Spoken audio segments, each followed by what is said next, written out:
Tua saya, ayah saya, sering ikut rombongan ziarah Wali Songo. Saya takut ayah saya terjebak dalam syirik. Kalau dilarang, ayah tidak mau. Bagaimana saya harus berdakwah kepada ayah saya? Teman-teman sekarang, teman-teman sekalian yang dimuliakan Allah Subhanahu wa taala, ziarah itu artinya kunjungan. Ziarah. Jadi saya menziarahi antum, berarti saya mengunjungi antum. Mau kemana Ustaz Adi? Mau ziarah. Mana? Ke Pak Lutfi. Pak Lutfi di mana? Di Lampung. Kan Pak Lutfi masih hidup. Ziarah itu bukan mengunjungi orang yang wafat saja. Ziarah itu bisa diartikan mengunjungi orang yang masih hidup. Bisa. Jadi ziarah artinya kunjungan. Kunjungan. Baik ya? Nah sekarang, bolehkah kita mengunjungi orang yang sudah wafat? Boleh. Apa yang dikunjunginya? Kuburnya. Makanya ada istilah ziarah kubur. Mengunjungi orang yang wafat dalam kuburnya. Apa yang dilakukan? Mendoakan mereka. Jadi Nabi bahkan mengatakan, silakan. Lihat-lihat. Kuntu nahaitukum an ziyaratil kuburi fal'ana fazuruha. Itu dalilnya. Dulu saya pernah larang Anda untuk ziarah kubur. Dulu.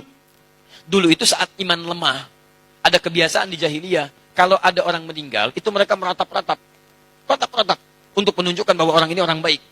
Diratap. Ada yang rubuk-rubuk rambut. Ada yang mukul-mukul begini. Bahkan nanti gini, saking populernya kesan itu dianggap orang baik, sampai ada jasa penyewaan orang nangis. Jasa nyewa orang nangis. Jadi kalau ada dikenal orang buruk misalnya, disewa nih, berapa orang? Rombongan, untuk nangis saja. Nangis, terus meratap-ratap. Ada itu, zaman jahiliyah. Jadi begitu ada kebiasaan seperti itu, jadilah kultur di masyarakat. Biasanya, budaya itu muncul karena biasa. Biasa itu dari kebiasaan. Kebiasaan begitu jadi tradisi nantinya. Maka ketika ada tradisi itu kuat di masyarakat, iman mulai lemah. Di awal-awal, iman masih lemah maksud saya. Karena masih lemah, belum ada penguatan tauhid yang kuat, muncul kebiasaan itu, maka dilarang oleh Nabi sallallahu alaihi wasallam untuk sementara waktu ziarah kubur. Larangan datang. Kenapa dilarang? Bukan gak boleh ziarah. Bukan gak boleh ziarah. Larangannya karena dikhawatirkan ketika ada yang meninggal, tradisi tadi lebih kuat daripada awal-awal keislaman, muncullah seperti itu. Sehingga maaf, iman yang seharusnya muncul, teman-teman sekalian, itu terhenti, terbatasi oleh nilai-nilai tradisi yang tadi. Maka setelah imannya kuat, paham bisa membedakan, mana doa, mana diskusi, mana ceramah, mana ngobrol, kan? Mana kemudian teman-teman sekalian bisa mendoakan dengan baik, mana yang bisa meningkatkan iman, mana yang bisa mengurangi iman. Dari situlah kemudian, ini yang paling menarik, muncullah sabda Nabi, kuntu nahaitukum an ziyaratil kuburi. Dulu, saya larang kalian ziarah kubur. Karena dikhawatirkan kalian meratap. Minta-minta pada yang tidak baik. Fal'ana fazuruha. Sekarang ziarahi. Di ziarah kubur itu hukumnya boleh. Sekarang antum katakan, saya ingin ziarah Wali Songo. Boleh. Apa yang dilakukan saat ziarah itu? Turunkan lagi hadis-hadis nabinya. Doakan mereka. Apa doanya? Salam dulu. Assalamualaikum ya ahlad diyar. Minal mu'minina wal mu'minat. Wal muslimina wal muslimat. Wa nahnu insya'allahu bikumul lahiqun. Ziarah. Bahkan antum kepada Nabi, ke Madinah, ziarah. Begitu setelah selesai salat Raudhah, antum lewat Babu Salam, lewat itu kan ziarah. Assalamualaikum ya Rasulullah. Assalamualaikum ya Abu Bakrin. Assalamualaikum ya Umar radhiyallahu taala anhuma. Antum ke Baqi ziarah. Assalamualaikum ya ashaban Nabi sallallahu alaihi wasallam.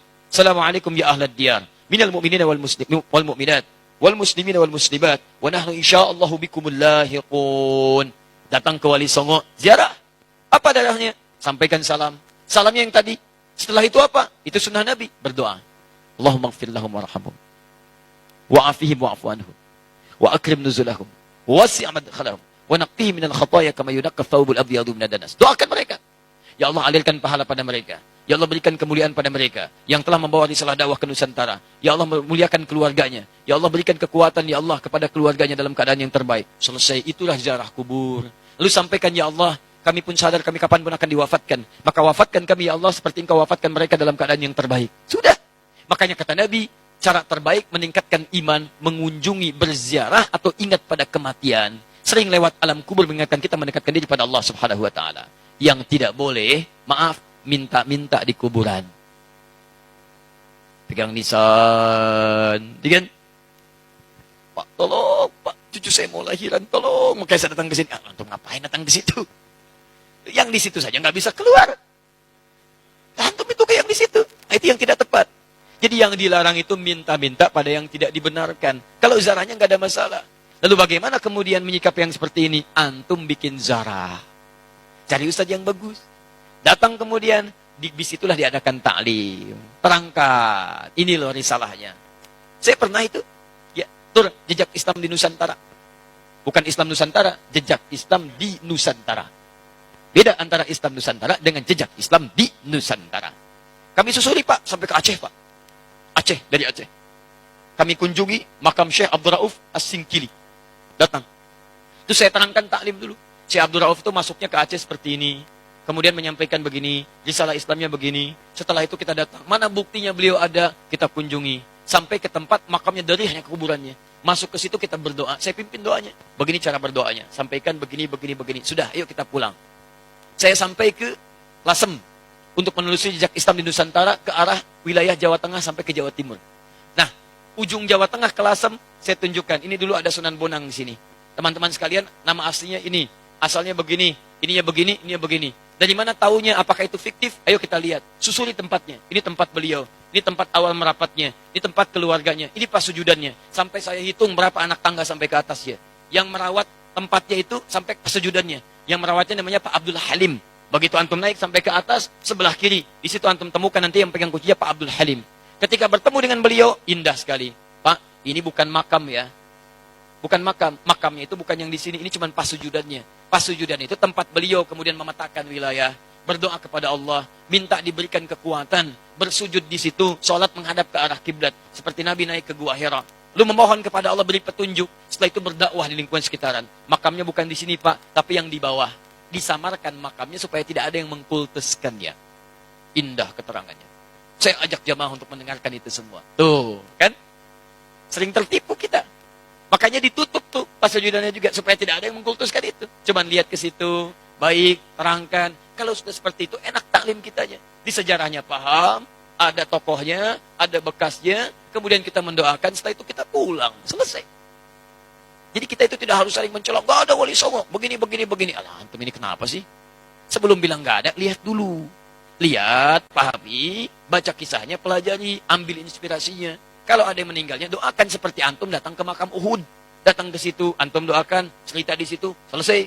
Seperti antum datang ke makam Nabi, berdoa di situ, bahas sekitarannya, pulang, selesai.